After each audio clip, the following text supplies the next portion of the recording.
अशा मगाशी आपण आपल्या भाषणादरम्यान म्हणाले की देवस्थानची जी जमीन आहे त्याच्यावर थडगे बांधण्यात आले, अतिक्रमण करण्यात आली, असं काही माहिती आहे का? अशी तक्रार गेली आहे ना, अशी तक्रार महापालिकेकडे आहे. त्याप्रमाणे ती केस चालू आहे आणि त्याप्रमाणे ते लोकांनी कोणीतरी वफला त्याच्यामध्ये हस्तक्षेप करायला लावलेला आहे. वफचा त्याच्यात काही संबंध नाही. वफनी कुठली नोटीसही दिली नाही. म्हणून आता परत मुंबईकडे जाऊन महापालिकेच्या माध्यमातून अशा पद्धतीचे कुठलेही थडगे आमच्या कुठल्याही देवस्थानाच्या कुठल्याही जमिनीवर कोणीही बांधता कामा नये याची काळजी आम्ही घेऊ. तुम्ही म्हणजे जमीन मंदिर ट्रस्टची जमीन बळकावणार नाही याच्यासाठी इनिशिएटिव्ह घेणारा चांगली गोष्ट आहे. मात्र शहरातील काही राजकारण्यांनी पण ट्रस्टची जमीन बळकावली अशी चर्चा काही नंतर बघू ना. पहिलं मला इकडचा विषय बघून दे. तुमचे सगळ्यांची स्वतःचे वैयक्तिक हिशोब माझ्या तर चुकते ना भाऊ. मला कळतं पुढं अतिक्रमण होऊन थडगं बांधण्यात आलेलं आहे पिंपरीच्या भागात. तक्रार आहे ना, देतो ना तुम्हाला तक्रार. अधिकृत जी आमच्या कार्यकर्त्यांनी केलेली आहे ना, तर ती सगळे अधिकृत देतो. फोटोग्राफ पण आहेत माझ्याकडे. सिमेंटचं असं पूर्ण हे बांधून ठेवलेलं आहे.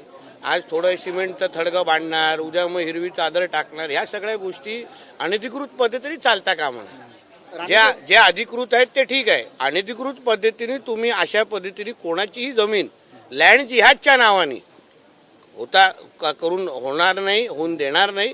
कारण का सरकार नियमाने आणि संविधानाने चालतं ना. पवित्र असा देवस्थान आहे, इथे लागूनच पवना माई वाहते. मात्र पवना माई देखील इंद्रायणी सारखी फेसाळते. कोण कारणीभूत आहे याला वाटते? तुमची सरकार आहे राज्यामध्ये. माहिती घेतो ना बाबा, तुम्ही एकदम डिटेल प्रश्न विचाराल. माहिती घेतो ना. बोलतो. भाजप अनाकोंडा आहे. राष्ट्रवादी आधी शिवसेनेला गिळंकृत करणार आहे. कोण बोलताय? उद्धव ठाकरेंनी टीका केली. अशा सारख्या मच्छरांनी दुसऱ्यांना अनाकोंडा बोलू नये. अच्छे मच्छर आम्ही रोज मारतो. हे बघ कळलं ना, असे मच्छर असे रोज मारतो. आणि बी टीम म्हणून त्यांना संबोधलेलं. आणि ती कोणाची? काँग्रेसची ढ टीम आहे. त्याला उबाटा म्हणतात. ढ असं आहे. शेवटचा प्रश्न असेल की जे बाबरी मस्जिद पाडली त्याचा उत्सव देखील आज ठिकाणी साजरा केला. बाबरी मस्जिद उद्ध्वस्त केली त्याचा आज शौर्य दिवस आहे. आज हिंदू समाजासाठी अतिशय महत्वाचा आणि अभिमान वाटणारा दिवस आहे. हिंदू समाज एकत्र येऊन काय करू शकतो याचं हे उदाहरण पिढ्यानपिढी नजरेसमोर गेलं पाहिजे. असा हा शौर्य दिवस आज आहे आणि त्याच्यामुळे त्याचा बोध असंख्य लोकांनी घ्यावा. असे जे थडगे बांधणारे आहे, लँड जिहाद करणारे जे लोक आहेत ना, त्यांनी ह्याचा बोध घ्यावा. कारण का शेवटी आमचा देश एक हिंदू राष्ट्र आहे आणि आमच्या हिंदू राष्ट्रामध्ये अशा पद्धतीची कोणीही हिंदूंच्या विरोधात किंवा आमच्या देवस्थान मठ मंदिरांच्या जागेवर अगर कोण लँड जिहाद करायचा प्रयत्न करत असेल ना, त्या जिहाद्यांना ठेचण्याचे सगळे कार्यक्रम आमच्याकडे आहेत आणि तयारी आहे. वडेट्टीवार म्हणतात की दिल्लीतून आकांनी सांगितलेलं आहे की मुंबईचा महापौर भाजपचा झाला पाहिजे. आणि त्याची दिल्लीमध्ये कोण बसलेत मग? मम्मी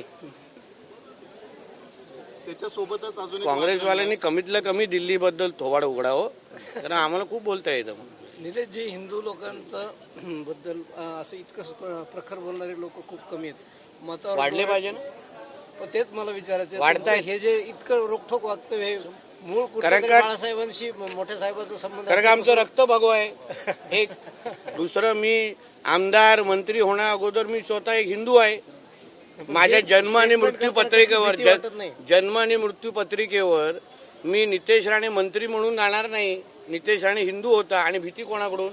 माझ्या हिंदू राष्ट्रामध्ये मला कोणाचीच घाबरण्याची गरज. जिहाद्यांना माझ्याकडून भीती वाटली पाहिजे की कधी येऊन आम्हाला ठेचेल. हिंदू विचारधारेचे लोक महापालिकेची निवडणूक पिंपरी चिंचवड शहरात किंवा पुण्यात एकत्र लढणार का असं चित्र दिसत नाही. भाजप वेगळं लढणार आहे, अजित पवार गट वेगळं लढणार आहे. आता ते सगळे वरिष्ठ पातळीवरचे निर्णय तुम्ही एका छोट्याशा कार्यकर्त्याला विचारू नका. तुम्ही इनिशिएटिव्ह घेताय ना त्यामध्ये. एकनाथ शिंदेंनी घेतलेल्या भूमिकेमुळे भाजप सत्तेत आली, भाजपची ताकद वाढली असं शंभूराज देसाई म्हणतात. ती त्यांची भावना आहे. शेवटी हिंदुत्ववादी विचाराचं सरकार आमच्या महाराष्ट्रामध्ये यावं ही सगळ्यांचीच भावना होती. 2019ला ही बैमानी करून, हिंदू समाजाशी बैमानी करून जिहाद्यांच्या मांडीला मांडी लावून बसण्याचं काम जे उद्धव ठाकरेंनी केलं ते बाजूला ठेवून एक हिंदुत्ववादी विचाराचं सरकार भारतीय जनता पक्षाबरोबर एकनाथ शिंदेजींनी स्थापन केलं. नाहीतर त्यांनाही माहिती होतं उद्धव ठाकरेजी हे त्यांना कधीच आयुष्यात मुख्यमंत्री बनवणार नव्हते, कधीच बनवणार नव्हते. कारण त्याच्यानंतर ठरलेलं उद्धव ठाकरे नंतर रश्मी वहिनी, त्याच्यानंतर आदित्य ठाकरे. एकनाथ शिंदे होते कुठे तिथे? म्हणून जे भारतीय जनता पक्षाने एकनाथ शिंदे साहेबांसाठी केलं ना, हे एकनाथ शिंदे साहेबांना निश्चित पद्धतीने माहिती आहे. आणि आमच्या देवेंद्रजींनी तर स्वतःचा त्याग करून उपमुख्यमंत्री त्यांच्याबरोबर बसले. आम्ही 105 असताना पण जो मान जो उद्धवजींनी कधी दिला नाही, जो एकनाथ शिंदे साहेबांना भारतीय जनता पक्षाने तर दिला. महायुतीतील सर्वच पक्षांचा मालक एकच आहे. त्यामध्ये विरोधी पक्षनेते पद द्या आम्हाला, नाही तर दोन्ही उपमुख्यमंत्री पद जे आहे ते रद्द करा, असं उद्धव ठाकरे. असा बावळटच माणूस बोलू शकतो ना, बावळट आहे. आता उपमुख्यमंत्री पद रद्द करा, हा हे विरोधी पक्ष नेता मागे. अरे तिने कायदा कधी समजला, वाचला, पुस्तक कधी उघडलं, घराच्या बाहेर कधी बाहेर निघाला? अरे बाबा, कायद्याने नियम आणि संविधानावर चालणारा आमचा देश आहे.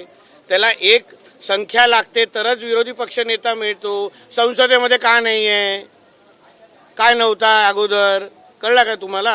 हे आता हे उद्धव ठाकरे आणि बौद्धिक क्षमता ह्याचा काही मेळ नाही हो. डोकं आणि उद्धव ठाकरे याच्यात काही संबंध नाही.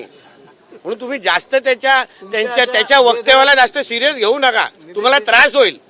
नितेश राणे, सरकारला काही धोका नाही होणार. माझं सरकार मजबूत होईल. कारण का ज्या हिंदू समाजाने आम्हाला मतदान केलं, परत तुम्हाला सांगतो, हिंदू समाजाने हे हिंदुत्वादी विचाराचं सरकार आणलेलं आहे. आम्ही छातीटोक पद्धतीने सांगतो. कारण का लोकसभेच्या नंतर जे काही भागात हिरवे गुलाल उडले, सर तनसे जुदासारखे नारे दिले गेले, त्याच्यानंतर महाराष्ट्रातला हिंदू समाज ज्याला असुरक्षित वाटलं आणि म्हणून भारतीय जनता पक्ष आणि महायुतीचं विचाराचं हिंदुत्वाचं विचाराचं सरकार ते निवडून दिलं. म्हणून आम्ही जनतेला अपेक्षित असलेलीच भाषा करतोय, म्हणजे आमचं सरकार अजून मजबूत होईल. ट्रस्टला परत मिळू शकते का? भोसरीतील जो गाव जत्रा मैदान आहे, जो कधी ट्रस्टचा होता, तो परत ट्रस्टला मला हे तांत्रिक माहिती खरंच आता त्या विषयाची माहिती नाही. तुम्ही एकदमच मला इकडचा अभ्यास करायला लावाल तर इकडचे आमदार मला परत बोलवणार नाही.